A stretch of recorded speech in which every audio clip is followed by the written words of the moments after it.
Welcome to Muffed Movies, where we act out your favorite films using only our memories, our voices, and some tiny notes. I am your host, Mark Soloff, and this episode was recorded in December of 2021 with special co-host Grant Howitt. Enjoy! Welcome, ladies and gentlemen, to Blaster Podcast Presents Muffed Movies. I am your impetuous host, Mark Soloff, and with me in the Muffed Chamber once again, indie game developer, darling of the internet, it's Grant Howitt. Hello, beautiful listeners. Hello. What do you call them? Muffies? Muffos? Muffbos? Oh, man. Muffbos? Well, I like muffbo, but okay. Buenos dias, muffbos. Out of my seat, Muffbo. Oh, man. Oh, I'm sorry. So, just for archival purposes, we are recording this episode on December 17th in the year of our Lord 2021. We thought we'd be out of the pandemic by now, but guess what? Life finds a way. So, you know, hopefully wherever you're listening to this, whenever you're listening to this, you are keeping healthy and safe and away from people like me. Grant, where can people find your work? rrdgames.com. You can go there and you can download literally everything. Pretty much every game I've written, as the ones which we've released ourselves at least. And if you thought this was funny, hats off to you. Thanks. And you can read some more of some more funny things I've written there, including things like I just put out, when this is recording, a game called Wreck the Halls. With a designer called Thrin Henderson, which is about breaking into absurdly wealthy people's houses in the cyberpunk future and stealing Christmas from them. Today's movie is, of course, Pan's Labyrinth, and we're not talking about Bread's Labyrinth. We're talking about Pan, the little mythological figure with the little pipes. The horny goat guy. Although I think in Spanish it is not called Pan's Labyrinth. No. It's called like the Labyrinth of the Faun. That's correct. A faun. A fool. Which is a faun is the same as a satyr, right? Yeah, I believe so. So backwards leg boy, Yeah. horny head. Got the pipes. Bit mysterious. Bit of a trickster character. What's it gonna do now? Probably be real cringy and weird at a little girl in this movie. 1944. It is a time of global conflict. As the flames of World War II still rage across the globe, the Spanish Civil War has reached an unstable conclusion, with dictator Francisco Franco gaining control of Spain. Although Franco's forces have routed their enemies, pockets of armed resistance groups still remain hidden in the mountains, waging an irregular civil war with the new fascist regime.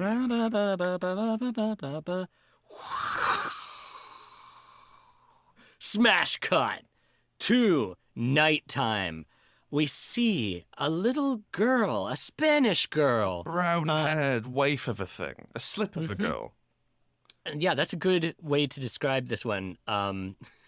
She is lying on a collection of stones on the ground and gasping, and we see a red trickle of blood coming out of her nose. But wait, this isn't coming out. The blood is slowly flowing backwards up her nose. Welcome to the magical world of Guillermo del Toro, where blood goes in instead of out. I feel like something miraculous has happened and that we're about to learn the story of how one little girl got a bloody nose. Whoosh. Fade cut. The Underworld Kingdom. Oh, is it a Lord of the Rings miniature castle? Might as well be, because we see a very monotone, gray, fantastical, mythical, elven-looking structure. I don't have castle words. I'm not sure if it's a city we're looking at or just one big old castle. Definitely a mythical kingdom, not like, Stoke. Right, Yeah. the Kingdom of Stoke. We're all familiar with Stoke. Oh, sorry, not like, We don't have castles Albuquerque. here in Chicago. It's not the Sears Tower, Mark. we hear a narrator in a deep Spanish voice I am not going to recreate. Because it's the thing, like, everyone in this film has a Spanish accent. and I only got the one. So I think I'm going to save it for someone special. That's the funny thing about muffing a film like this is I don't really know how the characters sound. I mean, I know their tone, but it's fun. You know, it's. I got a sneaking suspicion they might sound like maybe one of 6 voices. A narrator tells us, once upon a time, there was an underground kingdom that knew no pain or lies. The princess escaped into the sunny world above, but was blinded by the sun and forgot who she was. Though she died, the king knew that her soul will return someday, perhaps in a different body, perhaps in a different time. I'm arm. We see a little shadow puppet of the princess girl ascending a staircase into the blinding white light of Solaris, the sun. And we cut from there to a forest road on the moon of Endor. No, just kidding. It's still Spain. Calm down, nerds. You know, there's a long shot of what looked to me like a castle. Although, once again, in Chicago, there are no castles. I don't know what I'm looking at. Everything's a castle in Spain. Oh, okay. For the remainder of the movie, they referred to that area as the mill, but I don't see any millstones. I don't see any waterworks, you know. Maybe it was a mill like hundreds of years ago, and now the trees have grown up, but it still has the structure of the mill around it. But the things were so bad under Franco's government that they had to sell off the windmill blades for scrap. Oh, okay. Or to make a boat. Okay. So they could sail away. What boat in the Spanish Navy? The famous, after that, famously under-equipped Spanish Armada. After that horrible Armada situation, they had to rebuild slowly. We have 4 tiny boats. It's basically a convoy of military trucks. Fucking fascists. But wait a minute. The fascists are carrying 2 very special pieces of cargo. Women! Just what this film needs. There's Carmen, the elegant and yet melancholy mother of Ophelia, or Ophelia, depending on how you get down. We see Carmen looking kind of green around the gills, like patting her pregnant protuberance. Oh, Ophelia, I am so very... Was that posh? Oh, Ophelia, I am so very pregnant. Oh, what you doing reading those nonsense books? Oh, Mama, you know, the only thing that gives me any form of pleasure is to read these fairy tales about monsters and creatures that have autonomy and are able to influence their own fate. Tish posh girl, there's no such thing as affecting your own fate or having autonomy. Now listen, I know... Oh no, driver, pull over. He's gonna make a speech. Oh, wait. I'm sorry, I'm so fucking pregnant. Her mum puked down the side of the car. She's managed to get the window open. But that's pretty the worst. It's pretty grim. It's pretty bad. You can see that, like, a couple of the soldiers are like, "Oh man, come on, man. We don't want to see that. Come on, you have to clean that off." So, pregnancy established. Ophelia, who is predisposed to avoid vomit, it's weird, right? She wanders off into the woods, and she sees a strange. I called it a statue, but it might be a plinth. It might just be a stein. Rock. But it's a rock. Yeah. It's an ornate rock with very ancient carvings in it. It looks kind of like a little facey face, but it's missing an eyeball. This won't do, she says. She pulls her trusty apple from her Spanish backpack and shoves it into the gaping cavity where once there was surely a rock that looked like an eyeball. There, much better, she says, clapping her hands together decisively. What's this? Is there a cold squirrel somewhere in the woods? She hears a chittering, a flittering, a fluttering, and suddenly she's buttering the muffin of excitement. Because... All right, darling. Oh, no. It's me, a fairy. I might look like some sort of long, fucked-up grasshopper to you, but I assure you I'm from the Fey realm. It's the fairy from the Mighty Boosh. Oh, no, it's the voice again, isn't it? Okay. No, I love it. I Okay. love that. Oh, whoa. Are you some sort of a praying mantis that I've never seen? I've never heard of a fairy that looked like you. Looks okay. Looks like your mum's finished vomiting, but I'll see you around, my girl. The disgusting little bug scampers and capers off into the trees. Que mysterioso, Ophelia says to herself. Ophelia, I'm done vomiting. Oh, good. Ophelia races back to Mummy's car. Now listen. There's something very important. You have to listen. You must listen to me, Ophelia. Oh God, I'm so pregnant. I can't understand. I can't say that enough. Okay, she takes out her AirPods. You need to call. There's a man we're going to meet, and he's a real wrong'un. Well, he's the captain of this place who's going to look after us. But you have to call him Dad. But he's not my father. My father was killed by fascists. Well, put it this way, he wanted to be your dad more than your previous dad wanted to be alive, I suppose. But he's your dad now. But he's not my dad. He's just a capitan. Oh, Ophelia, you will understand. Not everything is nice and lovely like those books you read. No. Sometimes you have to do unpleasant things for other people, for reasons they refuse to explain. Okay. So, unpleasant things. Remember, Daddy, Dad, Pop, Father, any of the above is fine. Okay. Have As soon as he talks to me, I'll be sure to call him father without fail. yell it. Okay, perfect. The two of them climb back into the car, and the motorcade putters on down. Whee! Say a couple of the drivers who are happy to be back on the way.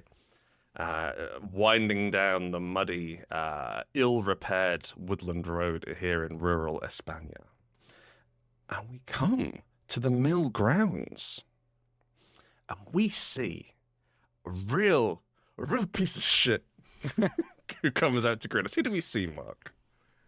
We see Captain Vidal. So soon. Captain Vidal is the head fascist of this collection of mill-bound fascists that we are presented with. Trapped in a mill, these fascists were forced to eat each other to survive.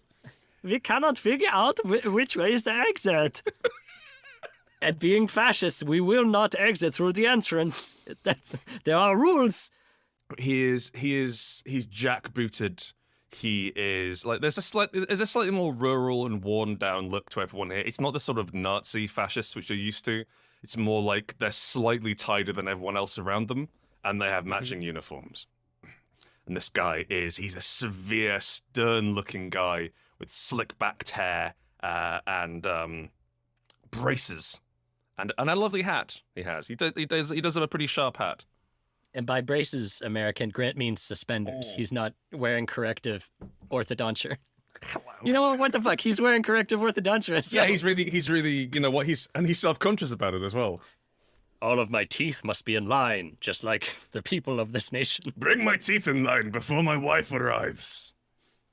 So, Captain Vidal is looking at a cracked pocket watch. He sees the convoy pull up. He slaps it shut and tuts to himself, 15 minutes late. As though that's a big fucking deal when you live in the middle of the forest. Yeah. And, I mean, he's his own boss. He calls the shots. Right. What does it matter? I don't know. What's he doing? I guess it's, well, I mean, we will find out, won't we? Yeah, we're going to find out what he's doing. Crosswords and stuff. The wild hogs come to a screech as the just over-enthusiastic drivers jump out and start high-fiving each other. They're jumping up and down, they're hugging. Oh, it's so much fun. Let's do it again. Drivers, says Captain Vidal. I salute. Return to your driving seats and get ready for your next driving outing. Yes, sir. The two of them go and sit back behind their cars and make little brum noises as Lady Carmen gets out of the car. She says, Oh, my wife and the egg holding my precious son's body inside of it. Carmen, right? That's Carmen? It's still Carmen, yes. Okay, cool. Carmen, this is Dr. Ferrero, and Sorry, Doctor Who? Dr. Ferriero. Okay. Ferriero. It's not that hard. Anyway, I'm gonna call him Doc. Carm. Look, you're pregnant, and I am apparently your master and lord, so I dictate what you do with your body until that son comes out. So you are gonna get in this wheelchair, and you're gonna stay in this wheelchair. I'm pretty good to walk. I think I can make it to the homestead at least. Carmen takes 3 steps and immediately falls into a sinkhole. Captain shrugs. That's Spain. Two of the captain's aides reach down and sort of huck her out of the hole and put her into the wheelchair where she sits slightly dazed. And the doctor nods and pushes her off towards the house. Oh, and Ophelia, you must come out and say hello to the captain. Oh, right. Hello, Ophelia. Hello, Captain? Captor? Captor! Uh-oh. Ophelia, trying to placate this military man, does the most grown-up thing she can remember. She extends her left hand to shake his hand while clutching her precious fairy tale tomes in her right. Shake on it? You wretched fool, it's the other hand. Oh. She swaps books and looks at her right hand, which is glowing with a strange mystical energy. Yes. That's this hand? That's the one. Why not try shaking hands now? Okay. She puts her tiny little hand in his big meaty paw, and suddenly his eyes light up with an orange, evil, crackling force. He sucks the childhood joy straight out of her magical hand. No, my phasing abilities. Just what I needed to perfect my suite of powers. Go and lie down, wife. Ophelia, I don't care about you. And he hovers off, slightly propelled by fascist energy and the magic of childhood, towards a different room. The book looks at Ophelia. You've made him even stronger. Oh, I'm sorry. Yeah, me too. Way to go. Smash cut. To the nearby forest. Oh, man. Ophelia can't get enough of the woods. She's a city girl, and she's never seen trees before. Oh, wow, well, there's this kind of this lumpy brown pavement underneath my feet. That's right. Oh, wow, you can talk. Hi, lumpy brown pavement. Hi, I used to be a breakfast food, but the fascists figured out that they could use me as cobblestones. You know, necessity is the mother of invention. Oh, thanks, brown pavement. Oh, what a wonderful forest we have here. I think I shall go and wander around for ages. Maybe see if I can spot that little fairy again. Suddenly, she notices an ornate, ancient stone archway. What? I don't remember that being here, says the game level developer. Is this a cursed video game? Yeah, you know, I got no other way to describe it. It's the entrance to a labyrinth. You got me. She walks towards the labyrinth, then everything gets real spooky, real mysterious. It's going to be fun to sync up, isn't it? Two different hearts. A space marine is nearby, with both of his hearts beating. No! There's no space marine. Everything gets real spooky. The music swells. The labyrinth seems to tower over Ophelia's little head, and we can hear the chittering of fairies and the distant music of strange, unearthly instruments calling from within the labyrinth.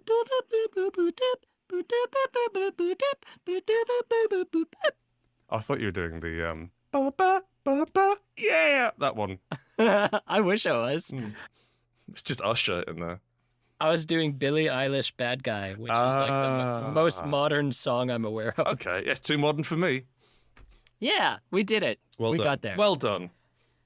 Wow, what a plinth, she says. Smash cut to the war room. Full of war. Jam-packed full of war, this room. Oh, Swords, guns, cannons, bombs, tanks, missiles, rifles, pistols, knives, bombing knockers, morning stars, horses with armor on, planes. That's all the war things I can think of.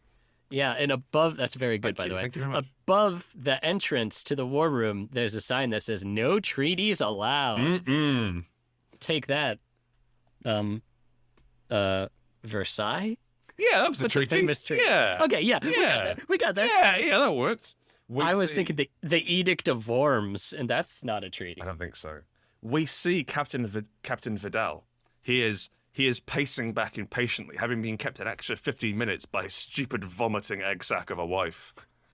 Captain, my captain, it's I, Lieutenant Uzo, the Greek man.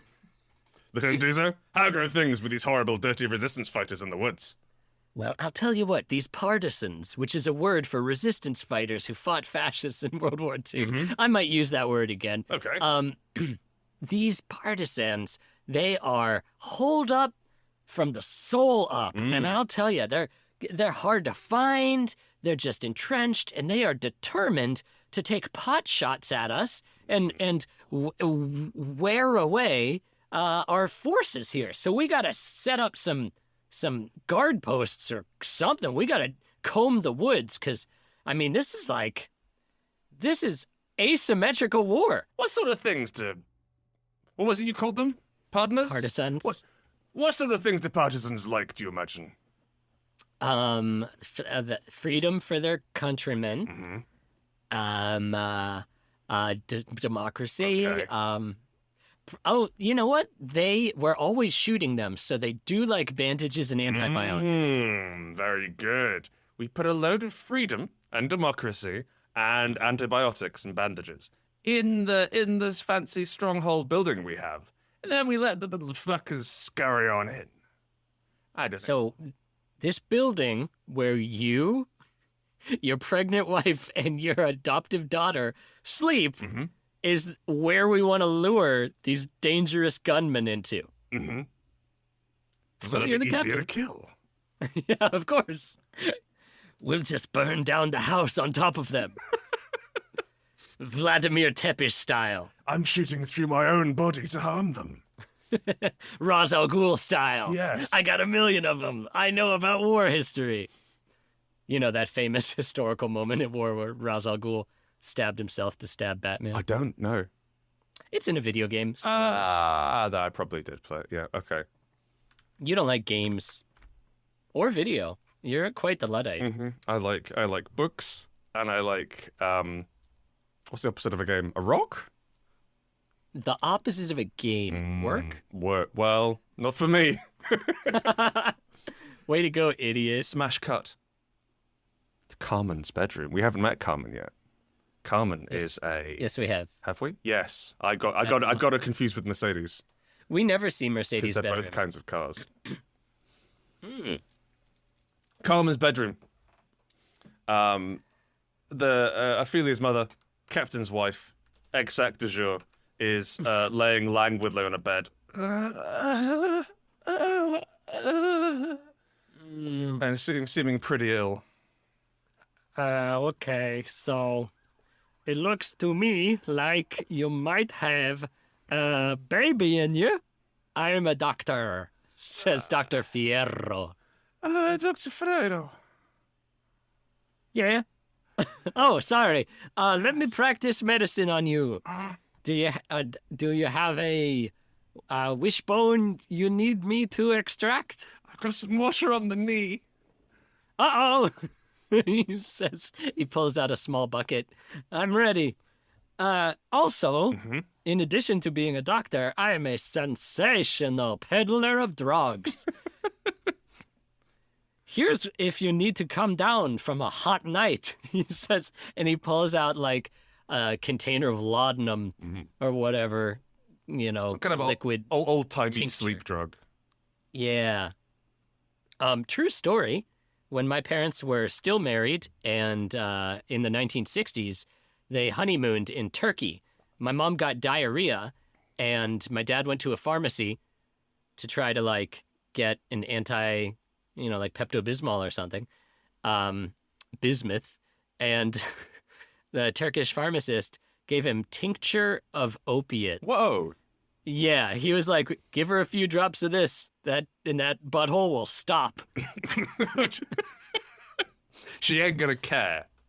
Yeah, so she just did opium and like slept through the sickness. Sweet. Yeah. Good work, Turkish medicine. Yeah, good work. On the subject of doing opium and sleeping through the sickness, Ophelia's mom, Carmen, takes a few drops of this delicious tincture on her tongue, and Jefferson Airplane starts playing.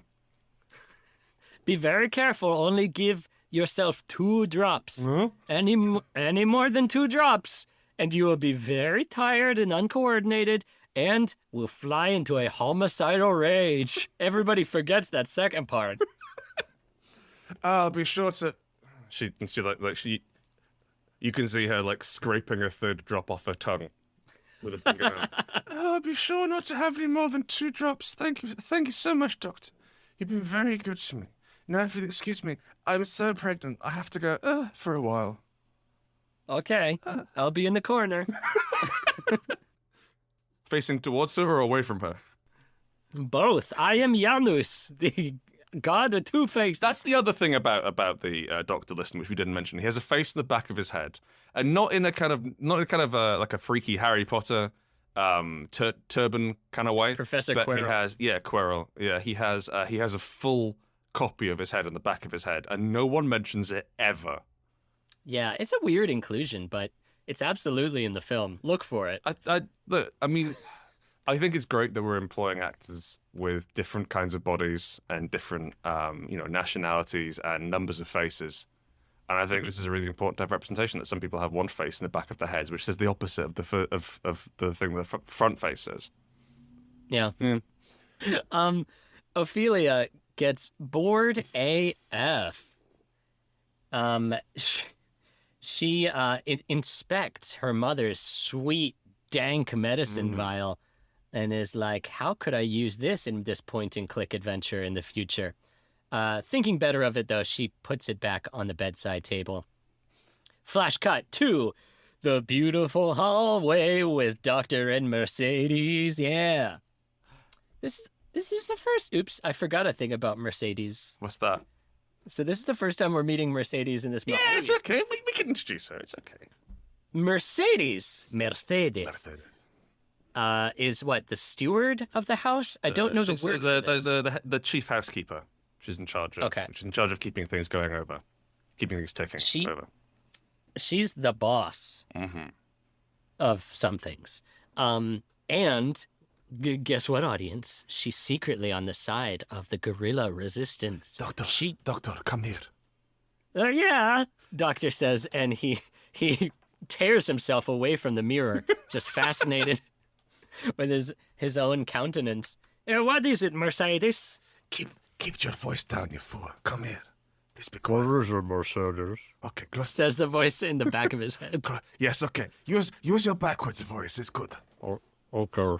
Did you get any more medicine for my terribly sick friend in the mountains? Oh, boy. You know, I don't know if you're aware of this, Mercedes, but it's pretty hard to sneak antibiotics out from under the nose of these Nazis, or whatever they are. But you are a doctor. Surely you are supposed to carry medicines. Yes, and so I did not fail you, but I warn you, it's a generic. Oh. And, I mean, it's the same thing, but I know some people like the brand name. Ah, Anyway, I am not concerned. Thank you. here you go. Here's your hydroxychloroquine, and I hope that your sick friend gets better from this. He passes her a clear vial of medicine. Yum. Which we believe delicious. But she believes there's some medicine. But we see, who's this? Who's this watching this conversation? Is it Uatu the Watcher? No. I don't know who that. Yeah, sorry. Wait, I'm sorry, Mark. Improv. Yes, it's me, Watu the Watcher. Who am I? From my favorite Marvel comics. Now Uatu, Mercedes says, waggling her finger at the naughty immortal entity. You know you're not supposed to become involved in the affairs of man. Oh, but I just like meddling so much. I want I to be in know. the film. Well, you are now. Great. So, Okay. Listen, you leave me later. I'll be hanging around back, okay? okay. Hey, just from a canonical standpoint, how big am I? Great question. You might be a small man. Okay. You may be bald and you may have a cape. I do not recall. Am I from Dragon Ball Z? No. Okay. I mean, yes, and Marvel. Watu piles into his spaceship and flies back off to somewhere else. Someone else who was watching was Ophelia. Uh-oh. Was Yeah. that tricksy little city girl rat. We see a book right in front of her face that reads boring adult literature and has 2 eye holes cut out all the way through it. And she's just spying and scrying with her Palantir. But that's for another story. Oh no, I've been rumbled. Cheese it, she says to the book, and she immediately runs straight into the mirror. Ow! Mercedes is like the focus pulls back and you see Mercedes is standing perfectly behind her immobile as she bumps into the mirror, like falls over the banister, comes back up the stairs, picks the book up, and then walks backwards into her mum's room behind the book. Says Mercedes. I hope this will not come back to haunt me later. I don't think you need to worry. I didn't see anything out of place. He says, covering his eyes on the front and back. How? Smash cut! 2 hands. 2? Back into the bedroom. I don't think we needed a smash cut for that. We're just veering in and out. Something I realized about this movie, it would be better as a play. It does seem like a play. A lot of the like magical realism stuff would translate better on the stage. And also, there's like 3 locations in the movie. Like what they spent on special effects, they saved on the set pieces. Setting the entire thing basically in a LARP site in the middle of Spain. Yeah, pretty much. Mm. Into the bedroom. Ew, it smells like sick lady.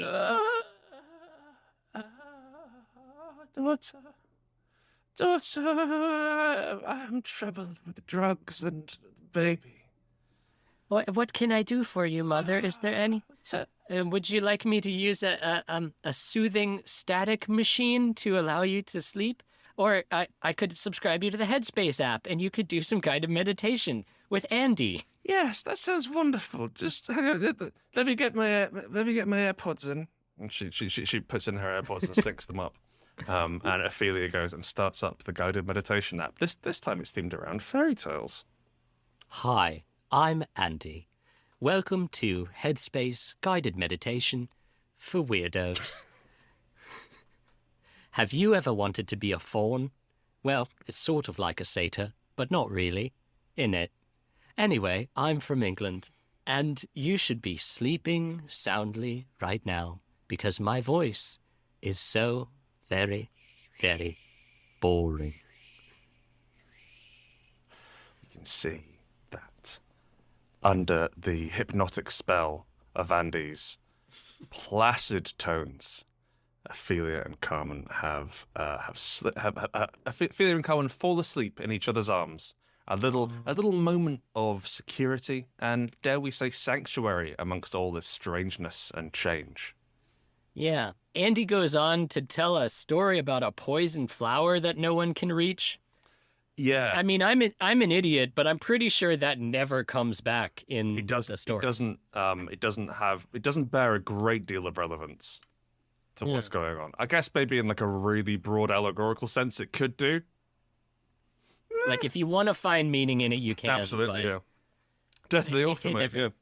Yeah, it never comes back. Meanwhile, in the captain's room, He's doing things that a military man likes to do, like polish his watch and boots.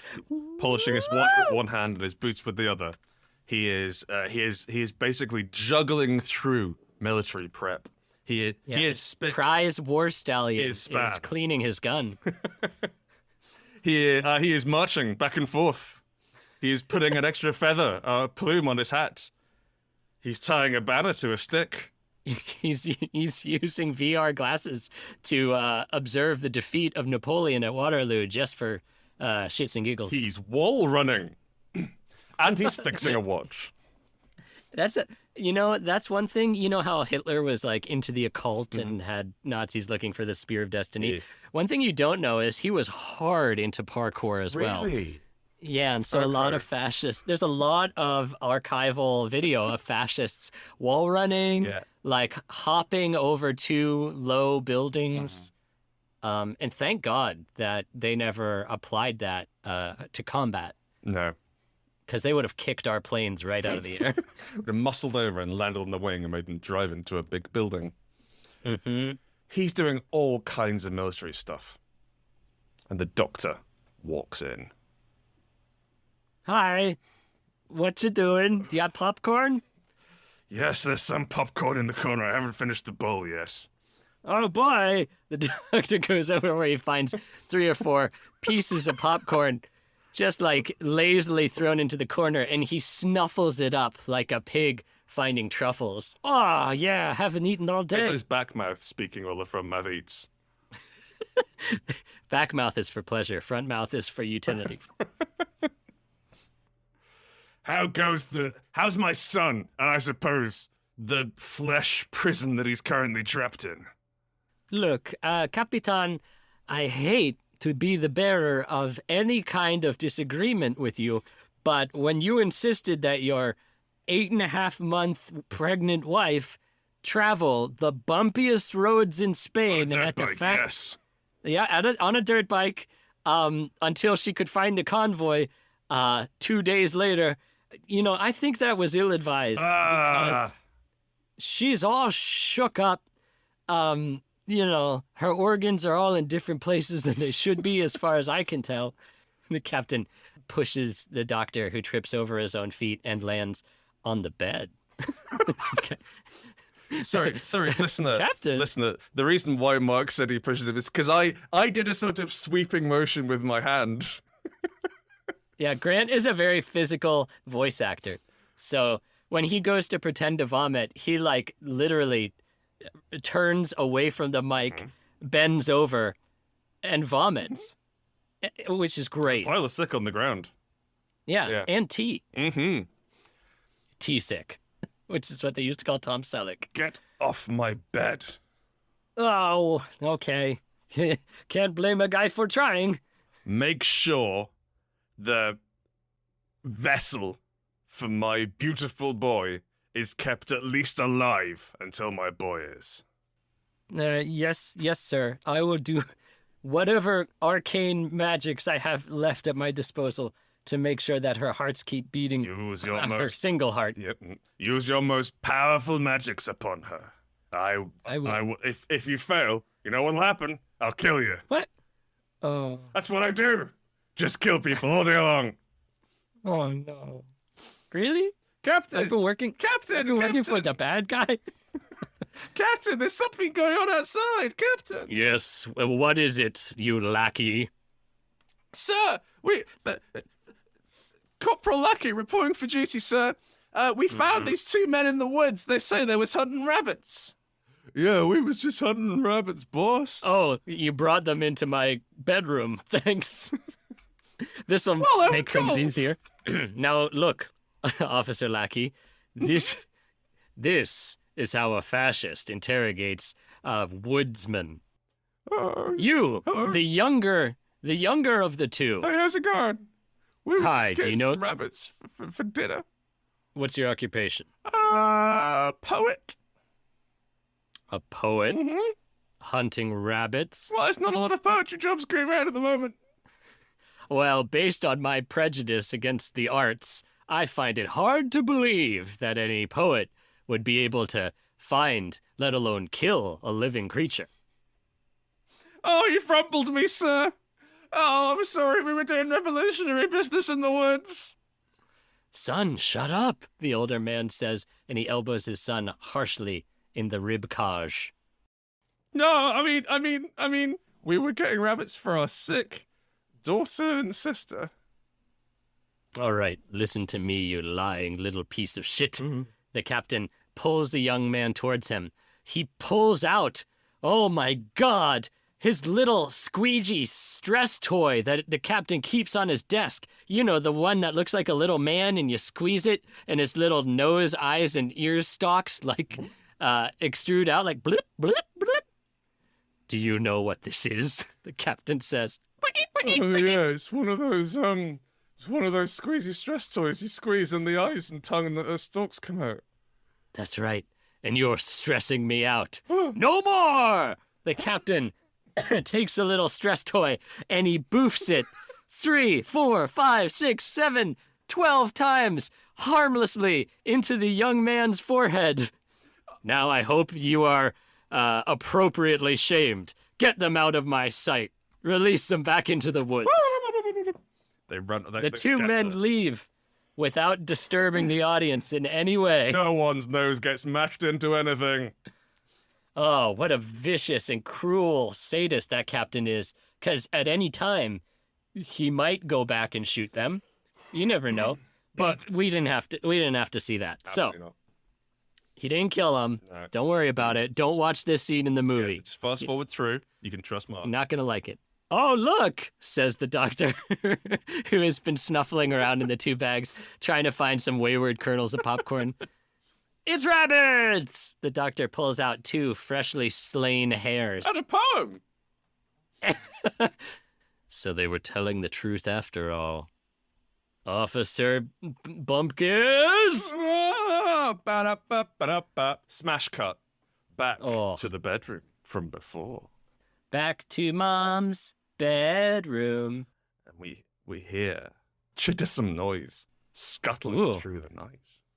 What's his fatting kindnessness, alright? Says Ophelia in her cockney dreams. Her tiny Spanish eyes open up and, oh, she sees the weird mantoid, the insectine entity that she seemed to loose from its stone prison earlier when she stuffed an apple into that statue's eye. Hello, go. Oh, hello. Are you a fairy? I'm gonna call you a fairy. I'm comfortable with that. Do you think this is what a fairy looks like? Do you go? No, actually, I would assume you're just an insect that I've never seen before. I guess most of them don't talk. Listen, I need you to come with me. I need you to scramble down some holes with me, go. Put on your Oh no, put on your best scrabbling boots, because we're gonna Nope, get underground.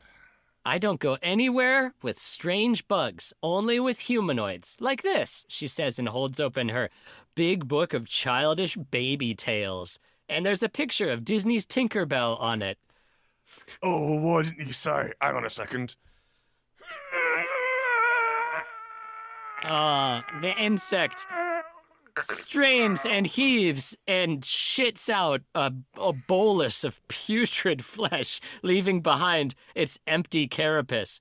The bolus beats, throbs, pulses like a gross, slimy heart.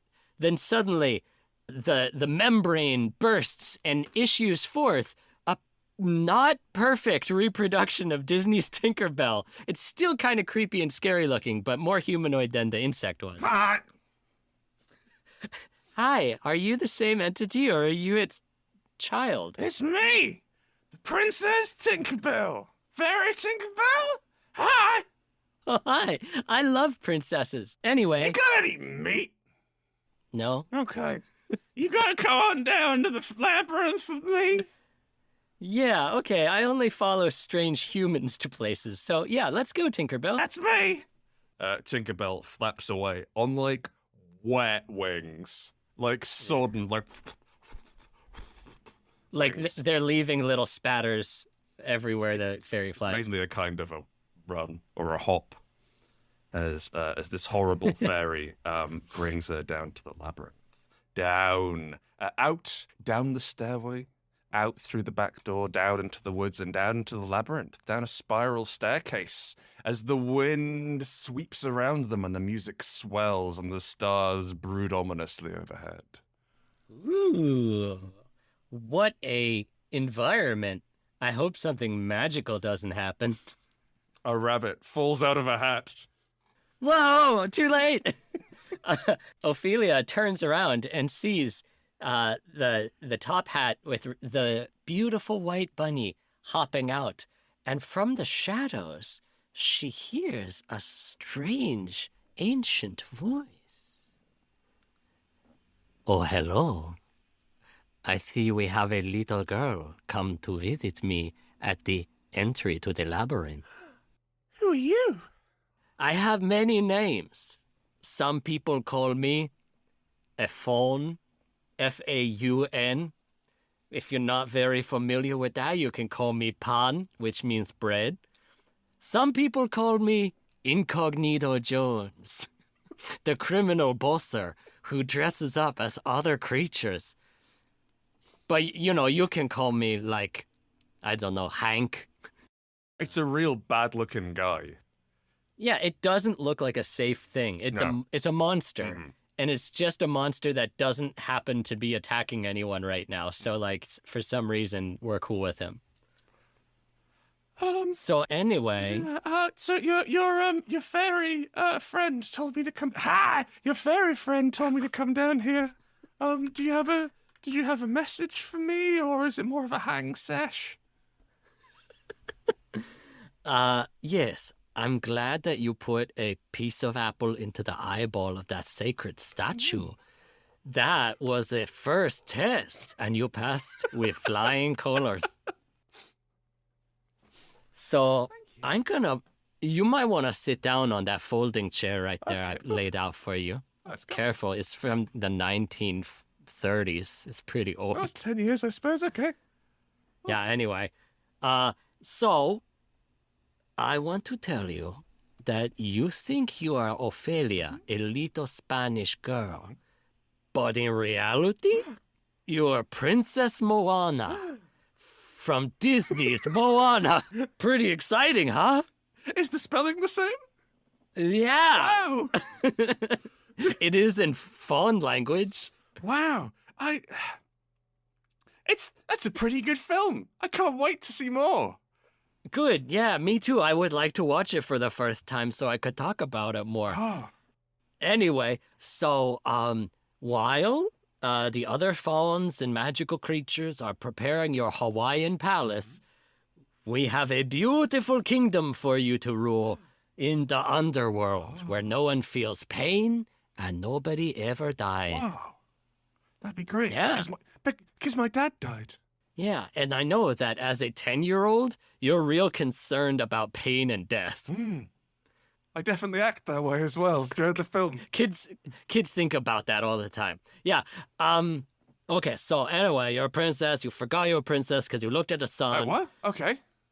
Yeah, long time ago. Carry on. So, basically, I'm gonna give you some optional fetch quests, and if you do them before the full moon, Okay. which is coming in just 6 shopping days away, then you will get to leave behind this stupid world of men and become a beautiful underworld princess fairy person. That sounds wonderful. I'm so upset because my mum, you see, she's always saying how it's bad that I'm reading these books about fairies. But I knew that they were real. And here we are. And I am a fairy. Will my mum be okay? Bah! Click, click, click, he says weirdly, dismissively, and angrily. He, snarls up his little cat nose and says, that flesh woman is not your real mother. Your real mother is Gaia, the earth, the magic within her, the feminine unknown. That woman who carried you and raised you, she's just a fucking egg holder. She's just an egg cup they could have at breakfast. You know, if there's one thing that me and the other main male character feel in this movie, I identify as male, is that your mom has no other function than to be a broodmare. So, you know, that's the kind of gender values we have in the underworld. Prepare for that. How will I know what to do to pass these 3 optional fetch quests? Oh, easy. I give you this magic book. There's nothing written in it. And whenever you log on and are ready for a multiplayer session, you just wait for it to connect you with the server, and then your quest will appear. Okay. He hands over a beautiful leather-bound tome to Ophelia. Bloop, as her inventory is updated. She becomes encumbered. Oh, I'll need to ride the horse out of here. We're gonna have to smash cut back to the bedroom. Mark, there's only 3 places in this whole film. I feel like I'm in Groundhog's Day by Bill Murray. Back to the bedroom. Her mum in an opiate haze, an ether binge, a wretched, freakish trip. She's coming out of the other side of that the following morning after Ophelia came back and snuck into bed next to her. Ophelia, my child, please draw closer to me. Whew, I know I'm as hot as an oven and as sweaty as an inside trader who's being audited. Sweaty is the inside of an inside trader. What is it, dear mother? While I was tripping balls, I took our beautiful fascist silk curtains and I sewed you this beautiful swastika evening gown, just like the captain always wanted you to wear. Oh, gee, thanks, Mom.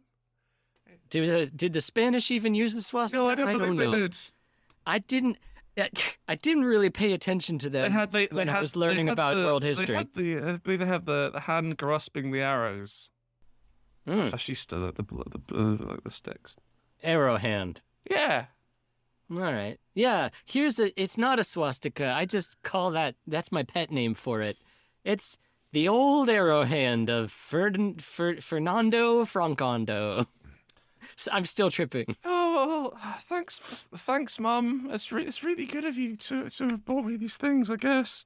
I didn't buy them. I made them with my own fingers. How about some gratitude? Oh, I just, I don't really like fancy dresses. I really more like books about fairies and like biological dads. Look, you fucking furry. You are gonna dress like a lady. You're gonna stop going to those conventions. You're gonna grow up. You're gonna stop with your Lolita stuff and drinking out of ornate tea sets, because you gotta become an adult or you're never gonna get into college. Sorry, that was a little harsh. It was. Yeah. I'm going to take a bath now. It was important. Yeah. I'm gonna go You wash off that childhood petulance and get on board with the fascist regime. You're really buying into this, Mum. Look, when you're a pregnant woman who's married So to pregnant. the captain, married to the captain of some real bad boys, you gotta square it in your mind somehow, make it okay. And that means that compromise is the word of the day. Fine. I won't be happy about it. Ophelia Yeah, runs great. off. Happy is for kids. Yeah, there's one point this film underlines. Ophelia runs off to the bathroom, where a steaming hot bath has been already drawn up for her by the household staff. Thanks, Mercedes. It's not a problem. I realize I have quite a Fernando, what is his name, Fernet Branca voice.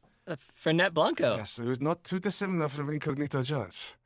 So No, they are very They similar. are very similar. I think I'll have to affect a more feminine tone for Mercedes. Wait a minute.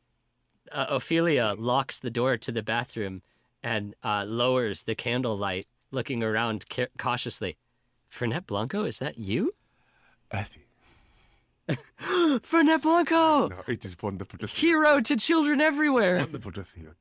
Oh, it is such a pleasure to be here and help you through your many problems. Dearest traveler child, what is the problem with you today? Fernet Blanco, I'm having a problem because a fawn gave me this book of missions, but there's just blank pages in this book. I can't see a darn thing. Child, you are too impetuous. You need to look at it when you are alone. I will leave you, and the meaning will come to you as surely as the water flows down a hill. The world's most precious resource. If you need me, I'm going out on the balcony to smoke a cigarette. Thanks, Burnett. I won't read into you hanging out in the women's bathroom at all. It's just a bathroom. Oh, Come on, it's the 40s. Grow up. grow up. Stop being so childish. No, I'm soft, I'm kind. I am Fernet Blanco. I understand. I realize I was intruding. I will wait in the courtyard. Fernet unfurls his beautiful white angelic wings and gracefully descends down into the If courtyard. you need me again, just blow this flute, he says and throws a flute to Ophelia. Hey, thanks for the flute, Fernet.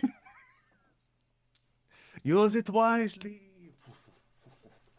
He flaps down into the courtyard, and you hear the click of a cigarette lighter lighting up. Ah, another child helped.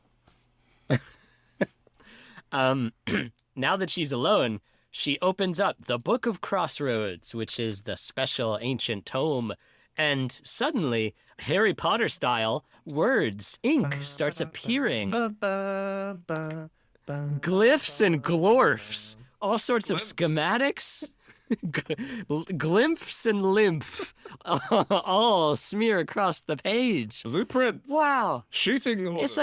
it's like a beautiful motion picture, she says. That poor creature who has never seen a movie. You know, because it's 40s. Yeah, they don't have films or anything. It says, mission number 1. Bring me the key that lies in the toad's belly. And then there's a little hard-to-read map that points to a giant dying fig tree. And underneath, there's a little cross-section of the tunnel underground and a mean-looking toad who is somehow killing the fig tree with its very presence. It's doing horrible big shits. All right, I gotta get a key out of a frog's belly. How am I supposed to do that without any, ipecac or swords? And then, magically, 3 starings fall out of her butt. Not all magic is pleasant. We hear Incognito Jones say from deep down in the Labyrinth well. All right, well, I guess I'll take these bezoars and I'll stick them in a frog's mouth and make him puke up a key. That's pretty easy. Sounds good to me, says the book. She says, for no reason. Ooh, you know what? Squeeze cut, too. The pink, fleshy udders of a cow. We zoom out and we see Mercedes's facile hands squeezing milk out of that cow's teats into a wooden bouquet. Boy, that cow needed that. Ophelia, on her way to the Hall of the Frog, runs into Mercedes.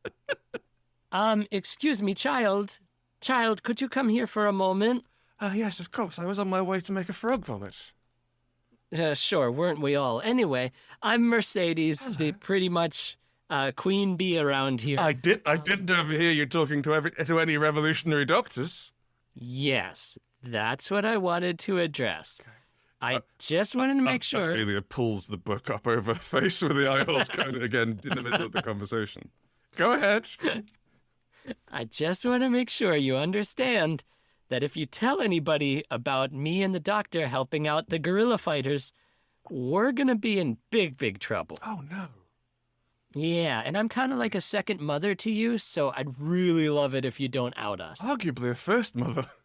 It's true, I did give birth to you, but let's keep that under wraps or Carmen will get mad. Duh, calm. So emotional. Anyway, I'm off to go see a fawn. Oh, whoa, wait. My mother always told me, number 1, fawns don't exist, and number 2, never trust a fawn. Whatever. Ophelia's on a tricycle, winding a crazy path through the Spanish woods towards the dead old fig tree. I'm creeping death. Just in case the listeners wanted to know what that song was. Yeah. Enter the tree. The poor, sad Deku tree has like a sad Sounds like a cow. old face. It's played by the same voice actor that did the cow. Right. Excuse me, Lord Tree of the Forest? Yeah. Are you dying from Toad? My God, I'm gonna come closer to the microphone. Hang on, 'cause I angle my head back for the voice.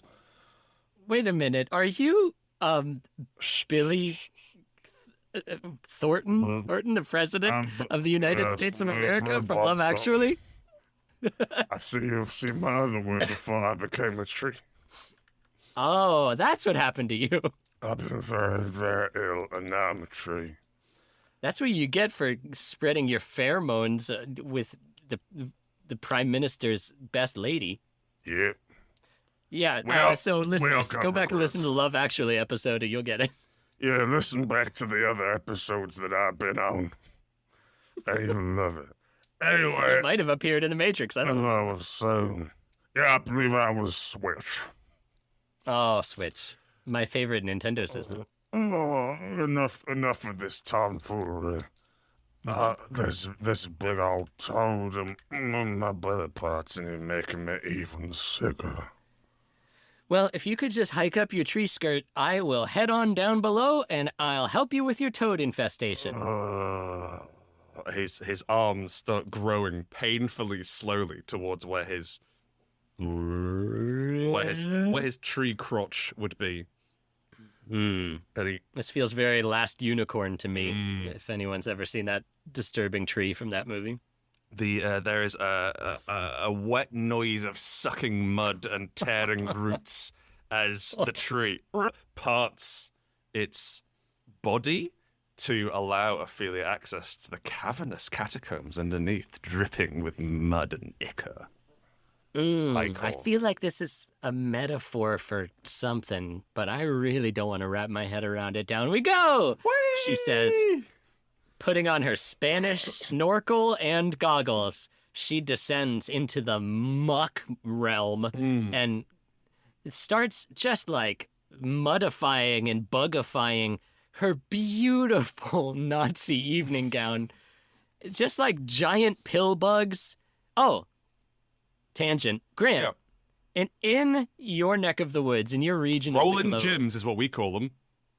are you serious? You call what do you call those little bugs that roll up? Those isopods. Woodlice, we call them. Woodlice. Woodlice. Yes. Wow, that's like more frightening than they need to be. They're pill bugs for you. Yeah, well, where I grew up, they were called pill bugs, but I've also heard them in the U.S. called roly-polies. Yeah. And pill beetle. But they are technically isopods. Yeah. So They're like lobsters, when I aren't they? want to be...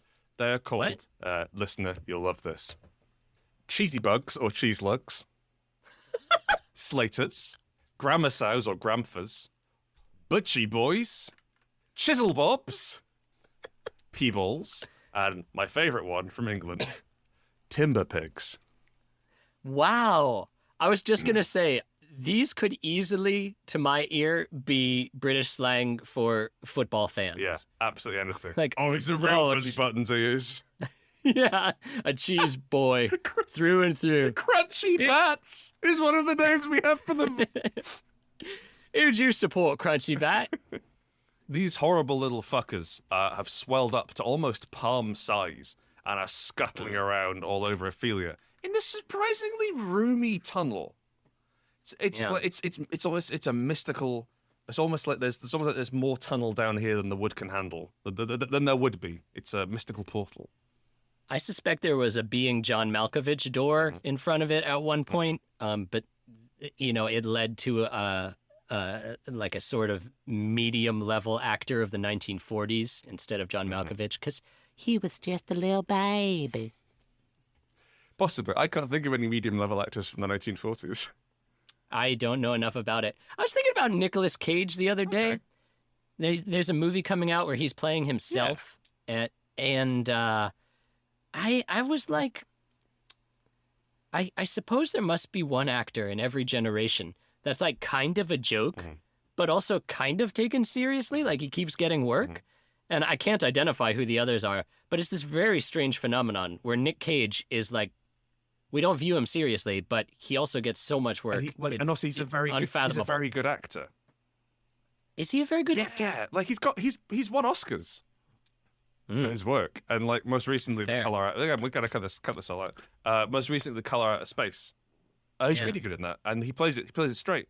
And like I just think that he is a good actor, but he could like when he sits down and signs on the dotted line for the film, he decides whether he's going to be Nicolas Cage actor or Nick motherfucking Cage. Yeah. And that's just the madman. yeah. It's the different trousers, different legs of the trousers that he goes down. So, these CGI isopods are crawling all over Ophelia, although she doesn't seem to mind or react because they're obviously computer-generated bugs, until she finds a hideous, squidious toad. Hello!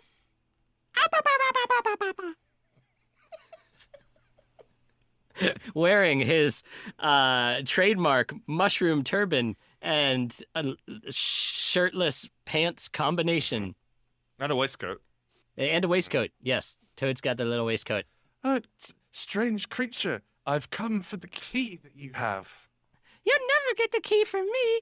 I just want to sit here and eat bugs. Woo! Toad says, and notices a filthy, crunchy bat, or whatever, a cheese boy, crawling on Ophelia's cheek. Toad's amphibioid tongue shoots out of his cute little cartoonish mouth and slaps Ophelia square across the cheek, leaving a disgusting trail of slime and plucking the writhing bug off of her and returning it to Toad's gaping maw.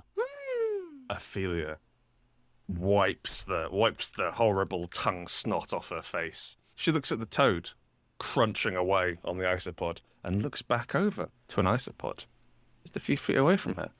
The toad's like eating the isopods. And while the toad is distracted by the isopod, she runs up and pushes all 3 stones into his mouth. Just elbow deep in Toad's writhing head. He impotently smacks at her face, but the 10-year-old girl is taller than poor little Toad. He's like a foot and a half. The toad's married. Yeah. Toad says, and holds his rapidly distending, discoloring belly. Oh no! Oh no! Toad suddenly explodes, covering the inner tunnel with bright green toad blood. Censored for kids. It's like a Nickelodeon orgy. Nickelodeon Bukkake, sorry. Oh no. Yeah, she's been gacked. And like in the movie, left behind is this gigantic slab of yellowish fat. Yeah. Like it's so nasty. It's like what health class teachers show you when they're like, if you eat fast food, you'll get this. And they bring out like a 10-pound slab of fake fat. Okay. Yeah. And it's yellow and jelly-like and just awful. Yeah, anyway, Guillermo del Toro thought it would be cool to have that in his movie, covered in bugs. So the toad just inverts and yaks up an enormous fat packet of yellow substance. Drugs. Fat packet of yellow drugs. And on top, My heroin! on top is the reward for Ophelia's task.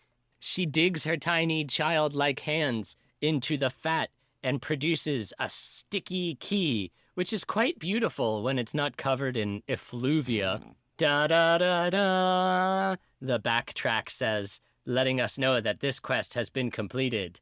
We hear the Polish singers of her Witcher world go, yeah, because she just beat the level. That's a very niche joke. Yeah, people But play The Witcher. That's okay. Yeah, if you haven't played The Witcher, you put down this podcast and do yourself a favor. You can do both. That's fine. Put the subtitles on. But how will they hear the Shit, you're right. I'm sorry. Put this podcast down. Go and complete one mission on The Witcher and come back to us.